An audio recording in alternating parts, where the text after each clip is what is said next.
নমস্কার নমস্কার নমস্কার, গুড ইভিনিং, সবাইকে স্বাগত। ইন্ডিপেন্ডেন্টে প্রত্যেককে স্বাগত। আশা করি ভালো আছেন। নতুন বছরের দ্বিতীয় রাত শুরুতেই আপনাদের প্রত্যেককে, যারা ইন্ডিপেন্ডেন্টের সাথে বারবার জড়িয়ে যান, আমাদের যে খবরগুলো আমরা তুলে ধরার চেষ্টা করি তার সাক্ষী থাকার চেষ্টা করেন, আপনাদের প্রত্যেককে নববর্ষের অনেক অনেক শুভেচ্ছা, প্রণাম আমাদের তরফ থেকে। বিজেপি শাসিত রাজ্যে আছেন, তারপরও আপনি ভালো থাকার চেষ্টা করছেন। নতুন বছরটা ভালো কাটবে আপনাদের, এই আশায় আপনারা এক বুক স্বপ্ন নিয়ে বেঁচে আছেন। ভাবছেন অনেক কিছু, কিছুটা হচ্ছে, আবার অনেক কিছুই হচ্ছে না। তারপরও আপনার ভাবনা আটকে যায়নি, নতুনকে বরণ করেছেন। আমরা প্রত্যেকে নতুনকে বরণ করেছি। তো ইন্ডিপেন্ডেন্ট পরিবার চায়, আমি ব্যক্তিগতভাবে চাই, আমরা চাই, আপনি যে কোনো রাজনৈতিক দলের সভ্য হতেই পারেন, কিন্তু বছরটা খুব খুব ভালো কাটুক আপনাদের প্রিয়জনদের, আপনার পরিবারের, আপনার ভালো লাগার মানুষটির, এবং যাকে আপনি বা আপনারা ঘৃণা করেন তার বছরটাও কাটুক না ভালো। কি আছে, একেবারে ছোট্টই তো একটা রাজ্য আমাদের ত্রিপুরা। মাত্র 40 লক্ষের মতো আমরা নাগরিক এই রাজ্যের। আমরা সবাই যদি একে অপরকে নিয়ে, আমাদের সহনাগরিককে নিয়ে ভালো কাটাতে পারি, ভালো থাকতে পারি, এর থেকে সুখের, গর্বের, ভালো লাগার হয়তো আর কিছুই হতে পারে না। সবাইকে স্বাগত আমাদের এই লাইভে। ইতিমধ্যে আপনারা বুঝে গেছেন যে কি নিয়ে আজ কথা বলবো। যে বিষয় নিয়ে ইন্ডিপেন্ডেন্ট কোনো দিন আলোচনা করেনি, যে বিষয় নিয়ে ইন্ডিপেন্ডেন্ট আজ অবধি মুখ খোলেনি, সেই বিষয়টা একটু গুরুত্ব সহকারে আজ আলোচনা করার সামান্য প্রয়াসটুকু করবে ইন্ডিপেন্ডেন্ট, এবং চ্যানেলের তরফ থেকে দায়িত্ব আমাকে দেওয়া হয়েছে। এই লাইভে কথা বলার আগে নির্দিষ্ট কিছু কথা বলতে চাইব, কেননা এই মুহূর্তে ত্রিপুরায় কিছু হলেই ব্যক্তিগতভাবে নেয়ার প্রবণতা বেড়েছে, এবং এই ব্যক্তিগতভাবে নেয়ার প্রবণতা বাড়ার পর আমরা যারা প্রফেশনালি কাজ করার চেষ্টা করি, কথা বলার চেষ্টা করি ফর দ্য পিপল, আমাদের মধ্যেও ওই ব্যক্তিগত ব্যাপারটা চলে এসছে। তো ব্যক্তিগত দিয়ে একটু শুরুটা হোক। প্রদ্যুৎ কিশোর দেববর্মন, ব্যক্তিগতভাবে ব্যক্তি সৈকত প্রদ্যুৎ কিশোর দেববর্মনের একজন ফ্যান বলা যেতে পারে। তার প্রথম প্রমাণ, আমরা তো প্রত্যেকেই আমাদের হোয়াটসঅ্যাপে ডিপি ব্যবহার করে থাকি বা ফেসবুকে প্রোফাইল পিকচার ব্যবহার করে থাকি। তো আমি ওনার এত বড় একজন গুণমুগ্ধ বা ফ্যান যে আমার ডিপিতে একটা সময় প্রদ্যুৎ বাবুর ছবি লাগানো ছিল, এবং আগামীকাল বা ইচ্ছে হলে এখন এই লাইভ শেষ করে আবার সেই ডিপিটা আমি আপলোড করে দেব। কিন্তু দুঃখের ব্যাপার, আমি যার ফ্যান ব্যক্তিগতভাবে বলছি, উনি এমন টুপি পরাচ্ছেন আপনাদের, এমন টুপি পরাচ্ছেন যে ঠিকভাবে না দেখলে, ঠিকভাবে না শুনলে, ঠিকভাবে না বুঝলে আপনি কনফিউজড থাকবেন, কারণ পুরো কনফিউজড হয়ে যাবেন। প্রদ্যুৎ কিশোর দেববর্মন, আচ্ছা দেখেই বলি, হ্যাঁ, প্রদ্যুৎ কিশোর দেববর্মন সো কল্ড মহারাজা, রাজত্বহীন রাজা, ত্রিপুরার এডিসির ভগবান, এ ধরনের অনেক ব্যাখ্যা অনেক জায়গায় দেয়া হয়। তো আসলে ব্যক্তিগতভাবে প্রদ্যুৎ কিশোর দেববর্মনের মন অনেক বড় মনের মানুষ তিনি, কিন্তু এই বড় মনের যে মানুষ, সেই বড় মনের মানুষ আসলে বড় টুপি পরাচ্ছে আপনাদের। মন যত বড়, টুপি তত বড়। আইপিএফটির দাবি কী ছিল বিফোর 2018? কী দাবি ছিল? যখন সেই বড়মুরাতে কিছু বিবস্ত্র মানুষ আন্দোলন করতে বসেছিল, কী দাবি ছিল এনাদের? তিপ্রাল্যান্ড চাই, ছেড়ে দিন আইপিএফটির দাবি। দীর্ঘ 25 বছর বিজেপির ভাষায় কালো যুগ, অর্থাৎ লেফট ফ্রন্ট গভর্নমেন্ট যখন ক্ষমতায় ছিল ত্রিপুরায়,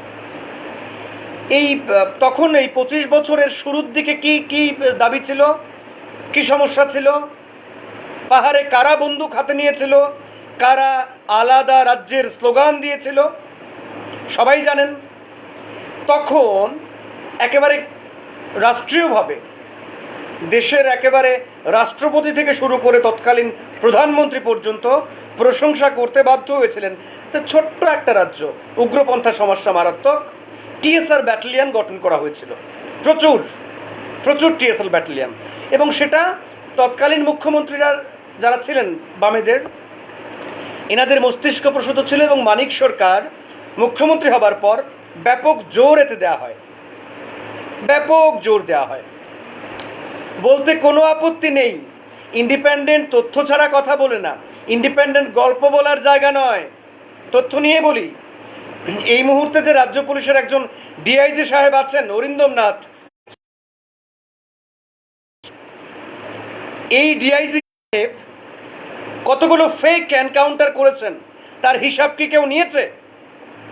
রিপিট করছি, উগ্রপন্থী দমনের নামে এই অরিন্দম নাথ সাহেবরা কতগুলো ফেক এনকাউন্টার করেছেন, তার হিসেব নিয়েছে ত্রিপুরা?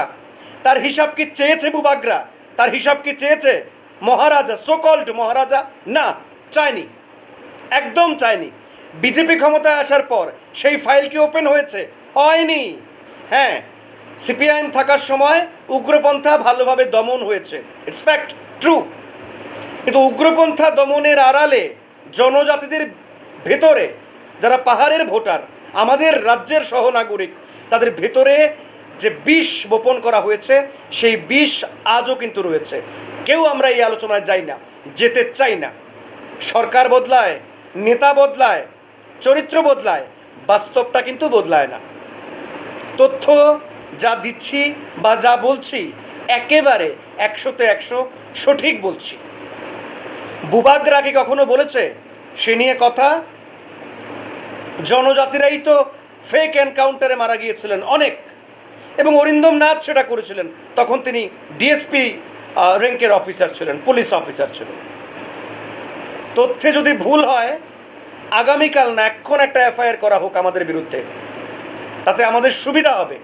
সরকারি দলিল আরও দারুণভাবে প্রকাশ করতে আমাদের সুবিধা হবে, পাবলিক ইন্টারেস্টে, মানুষের স্বার্থে।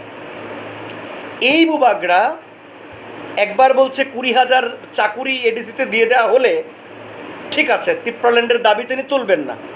আবার কিছুক্ষণ পর বলছেন যে না, চাকুরি আমরা বলছি লিখিত প্রতিশ্রুতি, ত্রিপুরাল্যান্ডের দাবি থেকে বা গ্রেটার ত্রিপুরাল্যান্ডের দাবি থেকে আমরা সরছি না। থিং ইজ দ্যাট, একটু ভালোভাবে ভাবুন, আইপিএফটি পাহাড়কে টুপি পরিয়েছিল, ফ্যাক্ট, বিবস্ত্র আন্দোলন করে।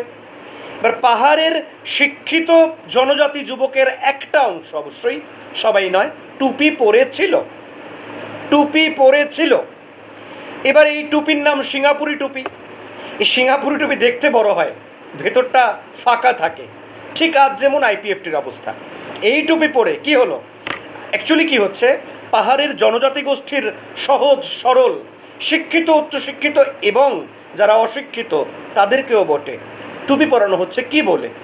আলাদা রাজ্য হবে, আলাদা মুখ্যমন্ত্রী হবে, আলাদা মন্ত্রিসভা হবে, আলাদা পেট্রোল পাম্প হবে, আলাদা স্কুল হবে, কলেজ হবে, আলাদা সরকারি হাসপাতাল হবে, সব আলাদা হবে। তাহলে আপনারা অল্প সংখ্যক, আপনাদের যদি সবটাই আলাদা হয়, পুরো ফ্যাসিলিটিস আপনারা পাবেন।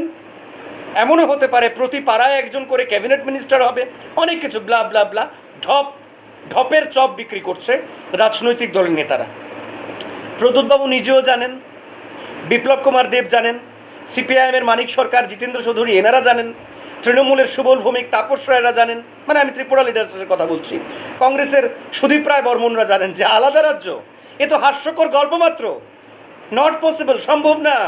কিছুদিন আগে বিজেপি দলের সংখ্যালঘু মোর্চা এবং জনজাতি মোর্চা, দুটো মোর্চা কিন্তু তরফ থেকে সাংবাদিক সম্মেলন করে বলা হয়েছে এটা যে এই ঢপের চপ, এগুলো গল্প, কোনো দিন হবে না। আর যদি আলাদা রাজ্য হতো তাহলে আইপিএফটির সাথে যে সরকারটা এই মুহূর্তে ত্রিপুরা রয়েছে, কি করছেন এনারা? তো অশ্বডিম্ব প্রসব করেছেন মাত্র ত্রিপুরাল্যান্ডের নামে, হয়নি তো? এবার নতুন গল্প, greater Tripuraland. How can it possible? কিভাবে সম্ভব? এইটুকু তো একটা রাজ্য, এইটুকু ছোট্ট একটা রাজ্য, তাকে ভেঙে খান খান করে দেওয়া হবে।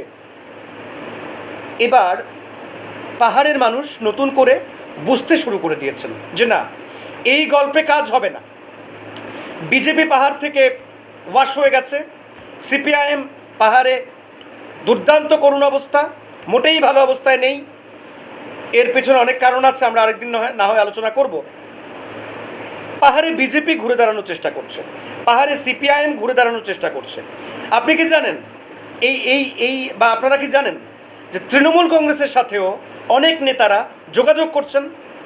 একদম ফ্যাক্ট, ট্রুথ, যোগাযোগ করছেন। কি লাগে তাদের?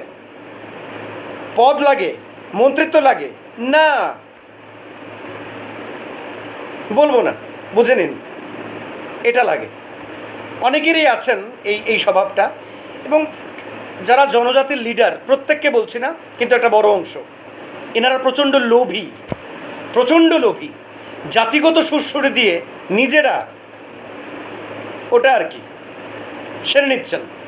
কিন্তু যে জাতিগত সুরসুরি দিয়ে আপনারা নেতা হয়েছেন, সেই জাতির মঙ্গলের জন্য, সেই জাতির উন্নয়নের জন্য, আর্থিক, সামাজিক, রাজনৈতিক প্রতিটি ক্ষেত্রে সেই জাতির উন্নয়নের জন্য আপনারা কথা বলেছেন না? তো সুরসুরির রাজনীতি হচ্ছে পাহাড়ে, রাজ্য ভাগের রাজনীতি। কখনো বন্দুক হাতে উগ্রপন্থীরা করেছিল, ফেক এনকাউন্টার হয়েছিল, আর এখন বন্দুক হাতে সম্ভব হবে না। কারণ ভারতবর্ষে এই মুহূর্তে ক্ষমতায় এমন একটা রাজনৈতিক দল যারা দ্রুত দ্রুত অ্যাকশন করে। নরেন্দ্র মোদী প্রধানমন্ত্রী, যে প্রধানমন্ত্রী surgical strike, repeatedly surgical strike করতে পর্যন্ত বিন্দুমাত্র ভাবেননি, সেখানে পৃথক রাজ্যের দাবি নিয়ে বন্দুক হাতে নেওয়া বিপজ্জনক, প্রাণ সংশয় হতে পারে। তাই কি করতে হবে? পলিটিক্যালি মোটিভেশন আনতে হবে মানুষের মধ্যে, এবং যেটা কিন্তু করা হচ্ছে ত্রিপুরা রাজ্যে এই মুহূর্তে জনজাতি দরদের নামে। আপনারা কি বিশ্বাস করেন? পাহাড় কি বিশ্বাস করে?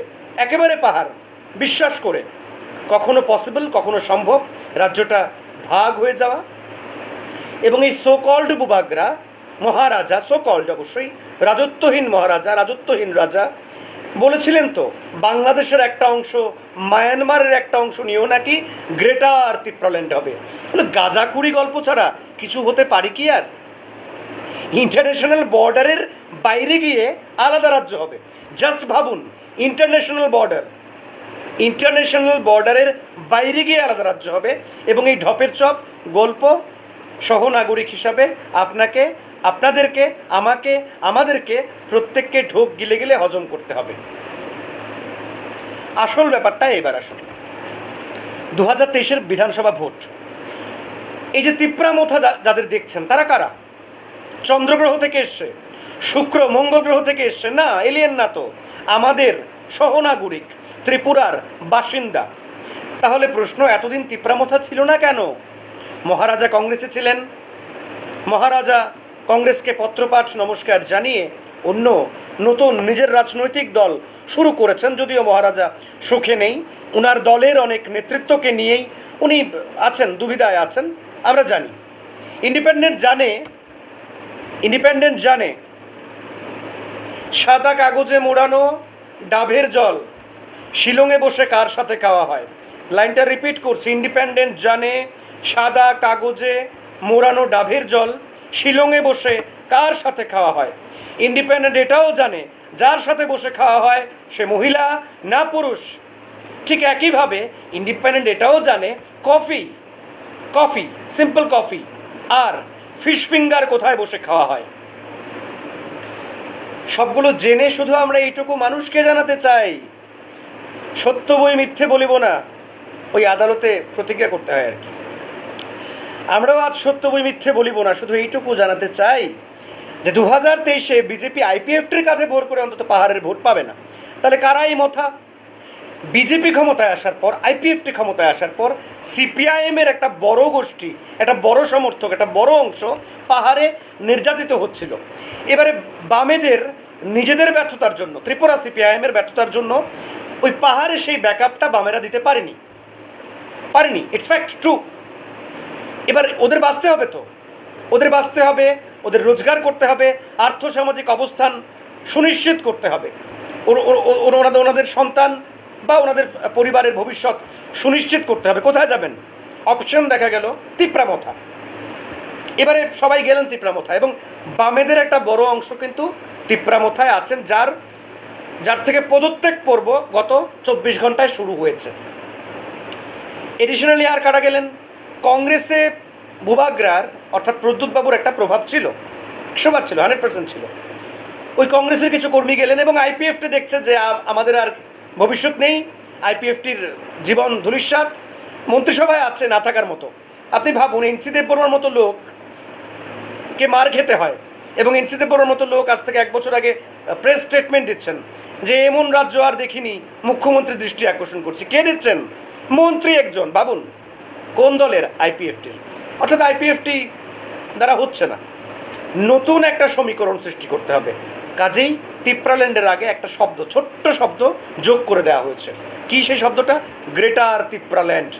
তিপ্রাল্যান্ড ছিল ত্রিপুরাবাসীর সাথে একটা প্রতারণা, আর গ্রেটার তিপ্রাল্যান্ড এ তো সিঙ্গাপুরি টুপি পরানো হচ্ছে। কোনো দিন হবে না, নেভার, কোনো দিন হবে না। ভোটের আগে বলা হবে যে লিখিত প্রতিশ্রুতি দিলে আমরা অনেক কিছু ভেবে দেখব। মহারাজা যেটা বলেছেন, বুবাগ্রা তথাকথিত স্বঘোষিত মহারাজা কি বলেছেন? ভোটের আগে লিখিত প্রতিশ্রুতি। এই যে সরকারটা এই মুহূর্তে রাজ্যে আছে না ত্রিপুরায়, এই সরকারটা তো প্রতিশ্রুতি দিয়ে এসেছিল। মিসকলে রোজগার, ঘরে ঘরে চাকুরি, 7ম পে কমিশন, রেগার মজুরি 340, আরও কত কি প্রতিশ্রুতি দিয়েই তো এসেছিল। ঢপবাজির প্রতিশ্রুতি, আবার ফের নতুন ঢপবাজির প্রতিশ্রুতি দিয়ে পাহাড়ে রাজনীতি হচ্ছে। কিন্তু প্রতিশ্রুতি দেওয়া কোনো ব্যাপার না। 20,000 কেন?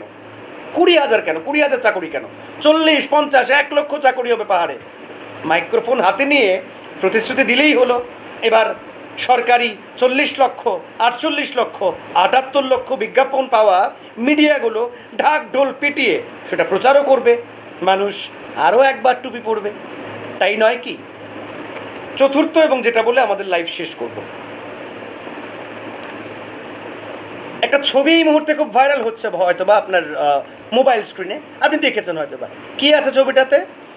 মাননীয় স্বরাষ্ট্রমন্ত্রী অমিত শাহ মহোদয়, তথাকথিত স্বঘোষিত মহারাজা প্রদ্যুৎবাবু, এবং পাতাল থেকে উঠে আসা এক কন্যা, পাতাল কন্যা, 3 জন একসাথে বসে আছেন। একটু জানেন কি আপনারা, বা জানার চেষ্টা করেছেন কি? ছবিটা বহু পুরনো ছবি। বিজেপি সামাজিক যোগাযোগ মাধ্যমে ভাইরাল করে মেসেজ দেওয়ার চেষ্টা করছে যে আমাদের সেটিং হয়ে গেছে, মোটামুটিভাবে সব ঠিক আছে। ওইদিকে প্রদ্যুৎবাবু বলার চেষ্টা করছেন প্রতিশ্রুতি দিলে আমরা রাজি আছি, আবার চলে যাব আর কি। একটা জোটটোট হবে, শক্ত জোটটোট হবে, এবং এভাবেই বিজেপি 60 নিয়ে ত্রিপুরার ক্ষমতা দখল করবে। ফ্যাক্ট এভাবে দেখানো হচ্ছে। আমি জানি আমাদের এই লাইভটার পর আগামীকাল বাজারে আবার নতুন গল্প আসবে, কিন্তু আপনারা কি বিশ্বাস করেন যে ত্রিপুরা ভাগ হওয়া সম্ভব? বিশেষ হয় অনেক রাজ্য ভাগ হয়েছে, তো এগুলো ত্রিপুরার 10 গুণ 20 গুণ ছিল, ভাগ হয়েছে, বহু কাঠখড়ও পুড়েছে। কিন্তু ত্রিপুরা তো এমনিতেই এইটুকু একটা রাজ্য, এর ভাগ হবে বলে যুবকদের বিভ্রান্ত করা, মানুষকে বিভ্রান্ত করা সম্ভব হবে কি? উত্তর দেবার মালিক অবশ্যই আপনারা, আমরা শুধু প্রশ্নটুকু করতে পারি। শেষ করছি এই লাইভটা, কিন্তু লাইভ শেষ করার আগে আবারও নতুন বছরের শুভেচ্ছা জানিয়ে একটু জানাতে চাই আপনাদের যে এখন থেকে প্রতি রবিবারে আমাদের জলসাঘর নামে একটা নতুন অনুষ্ঠান আমরা শুরু করতে যাচ্ছি, যেখানে শুধু নিউজ বা খবরের কচকচ ঘচঘচ নয়, ছুটির সন্ধ্যা 7টা থেকে আপনাদের কাটবে গানে গানে, হবে গানের আড্ডা, গল্প, জলসাঘরে, ইন্ডিপেন্ডেন্ট জলসাঘরে, যেখানে কলকাতা এবং ত্রিপুরার গুণী শিল্পীরা যোগ দেবেন সরাসরি এই অনুষ্ঠানে প্রতি রবিবার সন্ধ্যা ঠিক 7টায় বা রাত ঠিক 7টায়। চলুন, অনেক ধন্যবাদ, ভালো থাকবেন, সুস্থ থাকবেন, নতুন বছর সবার অনেক অনেক ভালো কাটবে। থ্যাংক ইউ, শুভরাত্রি, জয় হিন্দ।